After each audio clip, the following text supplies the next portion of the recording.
Well, hello everyone. It's Sibyl Star, and I'm here to give the astrology forecast for the Pisces full moon lunar eclipse, which occurs on September 7th at 15 degrees of Pisces.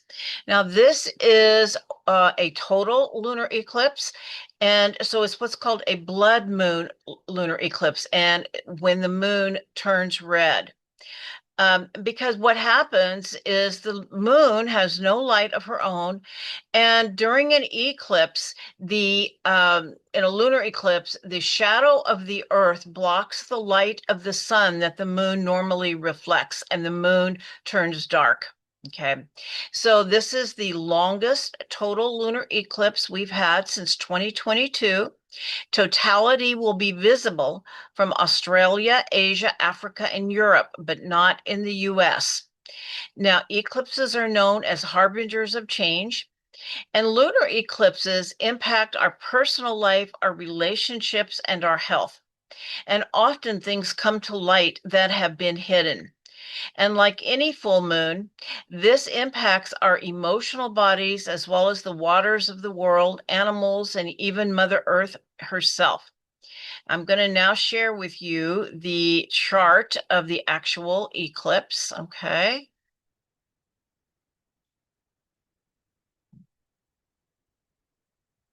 All right. So what we have here, okay, so the solar eclipse occurs at 11:09 Pacific time at 15 degrees, 22 minutes of Pisces. And you can see here that it is opposite the sun at 15 degrees, 22 minutes of Virgo. The Pisces Virgo axis is what's activated. And this eclipse is very close to the nodes of the moon. And that's actually when an eclipse occurs, is when the sun and moon are within 17 degrees of the nodes either way. But this is a very close one. All right, what else have we got going on here with the sun is conjunct Mercury.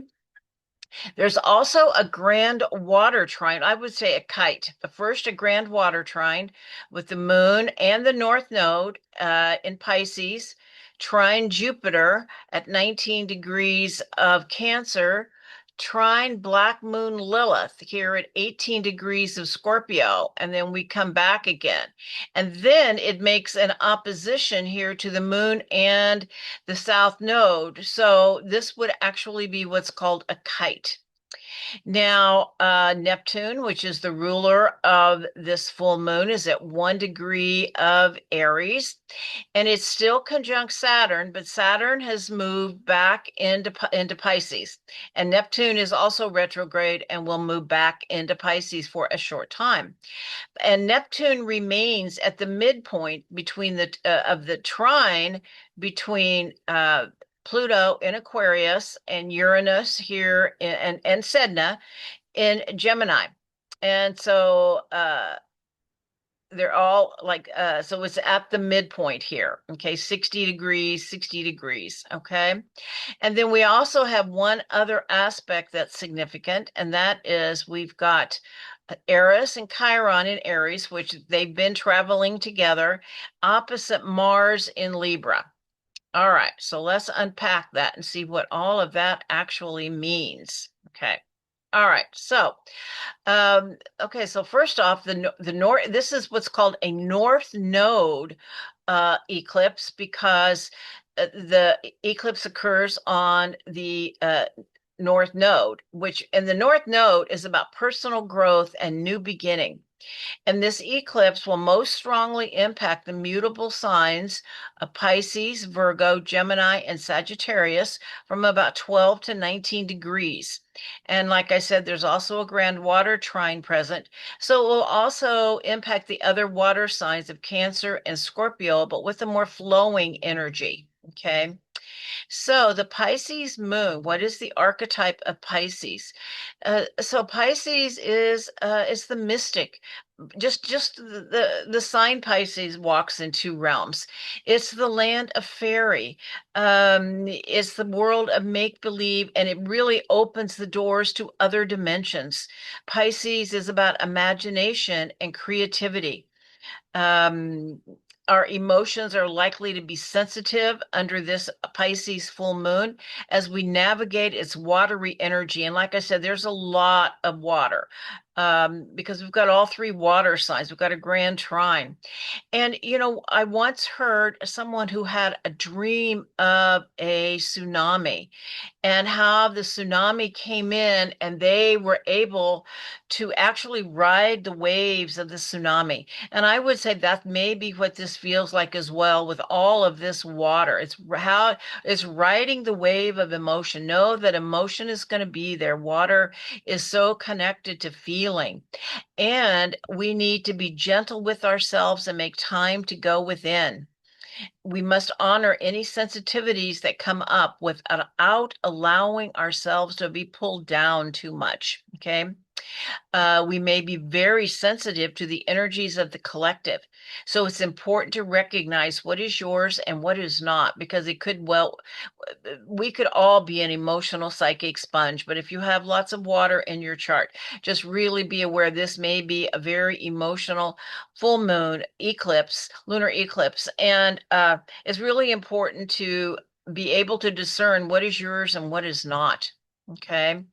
It's very much about unconditional love. Neptune, the planet that is the ruler of Pisces, is about the unconditional love of the universe, and it brings in compassion as the highest form of love. It's also about dreaming. The field is fertile for dreaming, and especially dreaming a new world into being. It is a space of possibility before things take form. They may come into your dreams. So pay close attention to your dreams. It's a time to meditate, pray, connect with nature and the cosmos because it will be more accessible. We're traveling in spiritual realms. Now, the shadow of Pisces is illusion, delusion, addiction, believing what you want to believe, and spiritual bypass. But the good news is that it is opposite the sun in Virgo, and Virgo really does make us really look at ourselves carefully.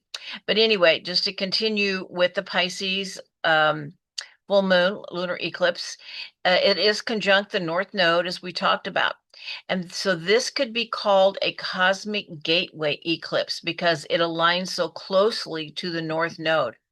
The fact that the North Node is in Pisces suggests that the collective pull forward is toward faith, intuition, compassion, and creative imagination. And surrender. Pisces is very much about surrendering to spirit. It could be a collective turning point toward trusting inner guidance rather than external systems of control. The floodgates may open for spiritual art, music, poetry, visionary teachings, and downloads that help humanity reimagine itself. Themes of water, cleansing, dreams, and dissolution of old boundaries may be strong. It is likely a moment when many starseeds feel heightened uh, connection and may have direct transmissions from their soul families. Now, the Sabian symbol for this new moon or this full moon is in a quiet moment, a creative individual experiences the flow of inspiration. And just in case you're new to the Sabian symbols, there was a psychic named Elsie Wheeler that had a vision for every degree of the zodiac. And often it helps us understand what the astrological aspect is trying to say. So once again, the Sabian symbol, in a quiet moment, a creative individual experiences the flow of inspiration. This is telling us to slow down, to still oneself, to be able to receive. It's like we can't really receive when we're running around busy all the time. This is a time for meditation. It's a time for prayer. It's a time to opening to the downloads that want to come in. We may receive messages from our higher self or from creator or higher forces when we are in quiet meditation. It's super important to meditate with this lunar eclipse. And eclipses often act as resets. And here the reset comes through silence, imagination, meditation, and art.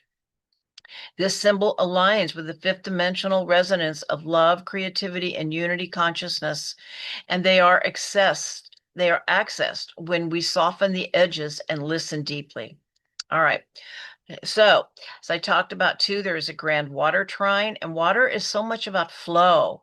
It's about flowing around obstacles, and you know, not making things harder than they need to be. Looking for where is the flow. The grand water trine is a circuit of water, which is mystical, emotional, intuitive. Water teaches us to flow around obstacles. The water intuitively knows where it is going. Jupiter's trine to the moon and north node amplifies this eclipse as a blessing portal. Jupiter is in its ancient rulership. Jupiter is in Pisces, excuse me, Jupiter is in Cancer, which is where it is exalted. And Jupiter is the ancient ruler of Pisces. So there is a really strong connection here. Actually kind of almost like a mutual reception, one could say. So it magnifies mystical openings, inspiration, and trust in divine flow. It's about trusting the beneficence of the universe, even if you don't fully understand everything that is going on. Okay. Um, and Lilith and it's almost like the eclipse turns on a fountain of grace for those who are ready. Lilith in Scorpio brings in the exiled feminine, the raw erotic, and the suppressed wisdom of the body and the shadow. Its trine to this moon and Jupiter suggests a healing of the sacred feminine through collective compassion. This is so much about compassion and love. The divine feminine really holds that place of the unconditional love of the universe, and with that, compassion being the highest form of love. And it's healing emotion through tears and compassion. There could be a lot of tears, okay, shed here, and to know that's what, our tears wash away the pain. And so a lot of things might come to the surface, maybe things you weren't even aware of, and that really just want to be emotionally felt. Okay. And it's this new moon, this full moon is conjunct the star Ashernar in the constellation of Eridanus. And Eridanus is the great cosmic river. And Ashernar is like its mouth. It's the end of the river where the river pours into the sea. So Ashernar symbolizes the end of a great journey, the river's flow into the infinite ocean, and it is often associated with spiritual conclusions, transitions, and the passage into another dimension. There's a sense of culmination and new beginning, much like the eclipse itself. It's also about purification and floods. Eridanus carries mythic links to purification, baptism, and sometimes floods and deluges. There could be a flood of emotion. Ashanar being the mouth can signify both spiritual cleansing and an overflow of emotion or mystical waters. With the moon and the north node here, this eclipse invites a collective purification by water, tears, empathy, compassion, creativity, dreams, and vision. It is a great time for healing of the emotional body. And to heal the emotional body, we have to feel to heal. So it might be a deeply feeling time. And so let the tears fall. Let yourself feel whatever it is you need to feel, and you don't even need to understand it. All right. Now, it is opposite, though, the Sun and Mercury in Virgo. Sun and Mercury in Virgo. There's a conjunction between the two, and Mercury is the ruler of Virgo, and it is conjunct the South Node, and it actually creates a kite. Uh, and so we have, the Grand Trine is like a closed circuit, but this Sun in Virgo is like its outlet. And also, when you think of a kite, it's like the handle. It's what allows the kite to fly and yet be controlled. Okay, not really be controlled, but to be grounded. Okay, and so it is Virgo. is practical and problem solving. Virgo asks for discernment, to separate the wheat from the chaff. And, there's a difference in judgment. Judgment brings in good and bad. Discernment, it's about what are the choices that are best for me. And I just recently saw a quote that said to use discernment when you hear something. If it is empowering, then it is true. If it is disempowering, then it is false. And even hard truths can be empowering because we know we can feel it in our heart what is true. And that is the shadow of Pisces, though, is wanting to believe what we want to believe. And this Virgo Sun and Mercury are going to bring in the powers of discernment so that we know what is really true and we feel it in our hearts. It brings in critical thinking skills, and this is a very healing sign. They're actually, both signs are in service. Pisces is spiritual service, whereas Virgo's very much about practical service. And Virgo is a very strong healing sign, especially with products of Mother Earth, natural forms of healing such as food, herbs, and with Virgo, there's also a strong mind-body connection. And so during this, you might get, if you're not feeling well or having some health issues, you might get some real guidance as to what it's about, or you might actually have a healing if you allow yourself to feel whatever emotion it is that is out of balance in your system. And Virgo is very much about humility. They say humility is one of the gates of heaven, where we don't take ourselves so seriously. We know we're here in service. Okay. And the shadow of Virgo is worry, self-criticism, and perfectionism. Now, the Virgo Pisces axis, one of the shadows is the victim savior axis. And of course, that's kind of always in play. It's important to know what is yours and what is not, and that we can never actually fix anyone else, and to have the ability to stand back and let them have their own experience, because whatever it is, it is something they need to experience. Okay. And conjunct Mercury and the South Node, I feel like it's about releasing unkind self-talk. That's one of the shadows of Virgo is self-criticism, and to know that it's not even just the words, it's the sound, it's the tone. And so important to be as kind to yourself as you would be to someone else. Okay. And to let go of old stories and conditioning of the past. And the grounding piece of the kite is this Virgo Mercury Sun in the need for discernment and translating inspiration into words, methods, and practice. The Pisces full moon is very much about inspiration, new ideas, uh, uh, uh, you know, really channeling spirit. But the Virgo piece really helps us bring it into form into this world. Okay. And Virgo has much to do with staying grounded and present in the body, because Pisces, I mean, we can, like I said, we can get lost in the land of fairy. We can just dream our way. Spend our whole time dreaming and really nothing gets done.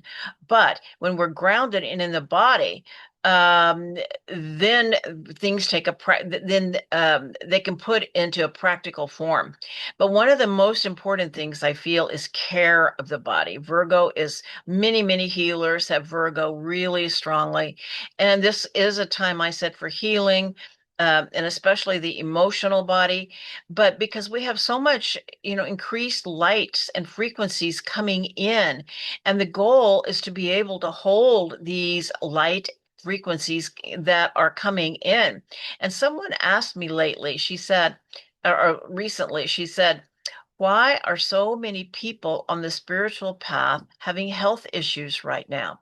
Well, I feel like what it is about is like the Pisces energy really expands our consciousness into and allows these higher frequencies more into our field. But if our body isn't aligned with those frequencies, it can make us ill. And so it's about listening to the body. And we may need to make changes in our food and our lifestyle. And just because something resonated with your body at one time does not mean it does right now. I'm certainly struggling with this myself, recognizing that my body needs different food than it has in the past, and making a lot of food and lifestyle changes. And the key is to listen to your body. Someone asked me recently as well, uh, about, heavier foods like meat. Listen to your body. Your body is going to tell you what you need. It's not this is good and that is bad. It is what does your body need? And everyone's body is going to respond differently. And because the key is to have a healthy foundation, a healthy body to be able to hold these frequencies. Okay.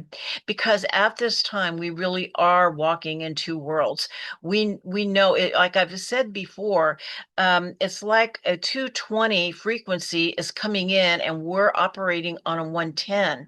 And so, how to be able to hold these higher frequencies in our body, because we need to align with these frequencies. And so a transformer, and I believe one of the transformers is really listening to your body. Okay. Because what is also coming in, I believe, as we're moving into a more, um, like I said, we're in a 3D and a 5D world right now. We have one foot in both. Okay. And we go in and out higher frequencies all the time, other dimensions all the time. But the key is, as we are able to hold these higher frequencies, we're able to be in the higher dimensions more often to where it actually becomes stabilized. And that's the goal. And as we do, multidimensional aspects of ourselves become more accessible. The ascension process is the activation of the light body, but we're unable to, but if we're unable to do so, illness occurs to get our attention. And some may not be able to make the shift in their bodies. Okay. But to know we really are. And so it's hard to, sometimes it's hard to navigate, because we also have these spaces of great joy and really feeling these wonderful frequencies, and then we also have to pay the bills and live in this world, and so it can be quite challenging. But to know that the many people are going through this, and one of the main things I think this is saying is to take care of your body. And as I said, Neptune is the ruler of this Pisces full moon. And Neptune is known as the divine heart. It is connected to the unconditional love of the universe. And Neptune is at 1 degree of Aries right now. It has been traveling with Saturn. They've both been in Aries, but Saturn has just returned to 29 degrees of Pisces, where he will be for the next several months. And Neptune will also join him in Pisces in the mid October. I think it's October 22nd. So the ruler of this eclipse is Neptune in early Aries, yet joined to Saturn at the very end of Pisces. This shows us once again this is a world between worlds. It is the dissolving of the old Piscean age and the fiery birth of a new impulse, and we have one foot in both. We when I shared the astrology for 2025, I talked about one of the themes being when the end falls into the beginning, because we've had so many planets. Back in March, we had um, Mercury and Venus and Neptune were all traveling in late degrees of Pisces, went into Aries, and then okay, it was spring, it was all through the spring, March, April, and May. There were four planets, Mercury, Venus, Neptune, and Saturn, were all traveling these degrees and kind of going back and forth. Okay. So it's like I said, when the end falls into the beginning, and it brings with it the grief of loss of the ending, and joy of the new birth. But we're kind of in that in between place. All right, Neptune is also at the midpoint between Uranus and Gemini and Pluto in Aquarius. And Pluto in Aquarius is about many things, but mass transformation through collective intelligence, technology, and communities. Pluto to me is that transformer. Pluto And I feel like a piece of that is about self-forgiveness as we go through these, especially the endings, is letting go of the old stuff. There's so much about letting go of the old stuff and forgiving ourselves for, what we didn't know, but we now do. Because life is an experience. We don't come in knowing. The only way we learn is through our experiences, and it's important to forgive ourselves. Pluto is also conjunct Altair in Aquila, the eagle, and which allows us to rise above the storm of the chaos and destruction as the old world is ending and see the bigger picture as the new birth is beginning. All right, Uranus and Gemini. Shocks and innovations in communication, thought, and information flow. There's all kinds of downloads coming in, people catching them, conversations about some of this advanced technology like AI. And Uranus and Gemini is also conjunct the star Alcyone in the Pleiades, which is also bringing in increased light and frequencies that allow us to remember who we are and why we are here. It's about a remembrance of our own divinity. Okay. Neptune sitting at that midpoint is the dream, the illusion, or spiritual vision that both channels and mediates these disruptive forces. Uranus and Pluto are the most disruptive forces. Well, Mars too. Okay. All right. But anyway, and what this could mean is a sudden transformation of collective ideals, a tipping point in the birth of a new level of awareness in the collective consciousness. Many people are really starting to, we say this all the time, but it's really true. Many more people are beginning to be open and aware of the shifts that are happening in their own consciousness. Revelation of spiritual technologies, how advanced technologies can help us accelerate our spiritual growth as well as make the world a better place. Awakening shocks that dissolve the old reality. I mean, there's things coming to light now in a really big ways about what actually happened during the pandemic, and people, it can be very shocking, and yet it is absolute truth that is coming out. A sudden awareness of our multidimensional selves. I think this is really significant. People are beginning to recognize that they have parallel lives in other dimensions and other timelines, and they're starting to bleed through more because that's part of the ascension process. Living in a fifth dimensional reality, there is an awareness and a connection to these other lives and giving birth to new aspects of ourselves that remember who we are. All right. Now, the last one is Chiron and Eris in Aries, opposite Mars in Libra. This eclipse also highlights the deep polarization that we are seeing in our world. Chiron conjunct Eris in Aries exposes the raw wounds of division, of voices cast out, and identities wounded. Opposite Mars in Libra, the call is to move towards balance and justice, not by avoiding conflict, but by facing it with the intention to restore harmony. Walking in two worlds also means holding the tension of division. Chiron and Eris in Aries remind us of the wounds of exclusion and discord, while Mars in Libra calls us to act for balance and justice. The eclipse asks us to stand in both worlds, to face the wound with compassion and to choose actions that restore harmony, not further the division. This is about healing the divide as we heal the divide and to healing the divide within ourselves. Because when we project our stuff outwards, it just really increases the divide. But this is bringing it into our awareness that we have a choice of how to respond. Okay. Um, and the question is, so to face that wound with compassion and to choose actions that restore harmony. In this way, the divide itself becomes the place where healing begins. What actions we take to restore harmony in our personal world ripples out and brings harmony into the collective field and the world at large.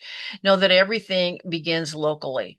And so how we respond to conflict, not react, but respond, and how do we bring harmony? And to pick our battles, not everything is worth fighting. And so ultimately, this eclipse shows us that we are walking in two worlds, one dissolving, one beginning. The river flows into the sea, even as a new flame sparks to light.